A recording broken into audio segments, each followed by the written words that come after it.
दोस्तों, सीरियल तुमसे तुम तक की कहानी में अब एक ऐसा धमाकेदार मोड़ आ गया है जिसे देखकर दर्शक हैरान भी होंगे और उत्साहित भी।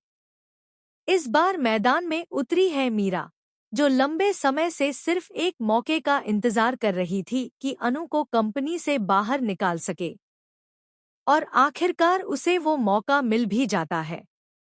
लेकिन जैसा कि कहते हैं, किस्मत हमेशा चालबाज का साथ नहीं देती। ठीक वैसा ही यहाँ होता है। मीरा की बनाई साजिश उसके ही खिलाफ पलट जाती है और आखिरकार उसे सबके सामने माफी मांगनी पड़ती है। कहानी की शुरुआत होती है एक दिलचस्प वाकये से। रेडियो पर एक आरजे एक प्रोफेसर से बातचीत कर रहा होता है। प्रोफेसर अपने दिल का राज खोलता है और कहता है कि वो अपनी उम्र से 20 साल छोटी लड़की से प्यार करता है। ये बात सुनकर ऑफिस का ड्राइवर भड़क जाता है। उसका कहना होता है कि प्रोफेसर को शर्म नहीं आती, इतनी छोटी लड़की से इश्क फरमा रहा है। यहीं पर एंट्री होती है आर्य की। ड्राइवर की ये बात सुनकर आर्य गुस्सा हो जाता है और कहता है, अगर तुम्हें इतनी तकलीफ हो रही है तो सुन क्यों रहे थे। ये सुनकर ड्राइवर को बहुत बुरा लगता है। वह सीधा ऑफिस पहुंचता है और झंडे को बताता है कि सर ने पहली बार मुझे डांटा है, और वो भी एक लड़की यानी अनु की वजह से। अब झंडे के मन में शक बैठ जाता है। उसे लगने लगता है कि कहीं सचमुच आर्य अनु से प्यार तो नहीं करने लगा है।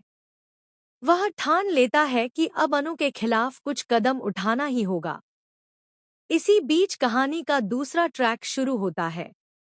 अनु इन्वेस्टर्स के साथ मार्केट सर्वे करने जाती है। सब लोग चाय पीने के लिए एक दुकान पर बैठते हैं। तभी रवि नाम का एक इन्वेस्टर मीरा के बारे में गलत बातें फैलाना शुरू कर देता है।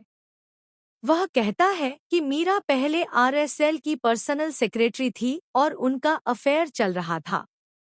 ये सुनकर अनु तिलमिला जाती है। वह तुरंत रवि को रोकते हुए कहती है, आप यहाँ दुकानों का सर्वे करने आए हैं तो वही करिए। किसी महिला के कैरेक्टर पर उंगली उठाना आपकी हद से बाहर है।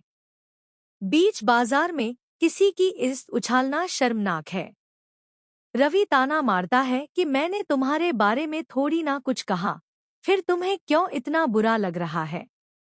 अनु दृढ़ता से जवाब देती है, किसी भी महिला के बारे में अगर आप गलत बोलेंगे तो मैं उसका साथ दूंगी। मीरा मैम यहाँ मौजूद नहीं है, तो क्या इसका मतलब ये है कि आप उनके सम्मान के साथ खेल सकते हैं? आपकी हिम्मत कैसे हुई ऐसा कहने की?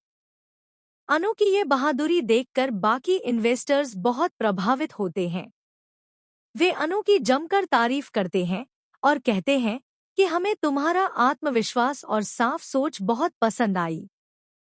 लेकिन रवि को ये सब चुभ जाता है। वह कहता है कि इस लड़की को इन्वेस्टर्स से बात करने की तमीज नहीं है। इसके बाद वह मीरा को फोन करता है और अनु की शिकायत लगा देता है। मीरा को जैसे ही खबर मिलती है, उसकी खुशी का ठिकाना नहीं रहता। वह सोचती है कि यही वो सुनहरा मौका है जिसका उसे इंतजार था। वह अनु को फोन करके ऑफिस वापस बुलाती है। मीरा पूरी तैयारी के साथ झंडे को लेकर आर्य के पास पहुंचती है और कहती है, सर, आपने हमेशा कहा कि अनु कितनी टैलेंटेड है, लेकिन आज उसने हमारे इन्वेस्टर रवि के साथ बदतमीजी की है। इस बार आर्य मीरा की बात मान लेते हैं और कहते हैं, ठीक है, अगर तुम्हें लगता है कि अनु गलत है तो ये रहा टर्मिनेशन लेटर। इसे तुम ही अपने हाथों से अनु को सौंप दो। मीरा को लगता है कि उसका प्लान सफल हो गया है और अब अनु कंपनी से बाहर हो जाएगी।